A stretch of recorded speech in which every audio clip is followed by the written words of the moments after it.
येत्या 25 जानेवारी रोजी रविवारी रथसप्तमी आहे आणि या निमित्ताने एक 2-3 महत्त्वाच्या गोष्टी आज तुम्हाला सांगायच्या आहेत. पहिली महत्त्वाची गोष्ट, रथसप्तमी याचा अर्थ सूर्याची उपासना आपण या दिवसापासून नक्की सुरुवात करू शकतो. आणि सूर्य उपासना का महत्त्वाची आहे? कारण सूर्य म्हणजे आपलं कर्तृत्व म्हटलं जातं, आपलं करिअर, आपलं प्रोफेशनल लाईफ म्हटलं जातं. मग जर आपल्याला आपल्या प्रोफेशनल लाईफमध्ये आपल्याला कर्तृत्व चांगलं गाजवून दाखवायचे, चांगली ग्रोथ हवी असेल तर त्यासाठी सूर्य उपासना अत्यंत महत्त्वाची.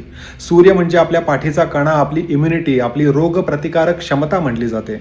त्यामुळे त्याचा देखील आपल्याला फायदा होतो. मग सूर्य उपासना म्हणजे नेमकं काय? तर रोज सकाळी पूर्वेकडे तोंड करून सूर्याला नमस्कार करायचा. त्याला अर्घ्य अर्पण करणं शक्य असेल तर अर्घ्य म्हणजेच पाणी अर्पण करायचं. त्यानंतर रोज सकाळी आदित्य हृदय स्तोत्र ऐकायला सुरुवात करा. त्याचा खूप सुंदर फायदा तुम्हाला बघायला मिळेल.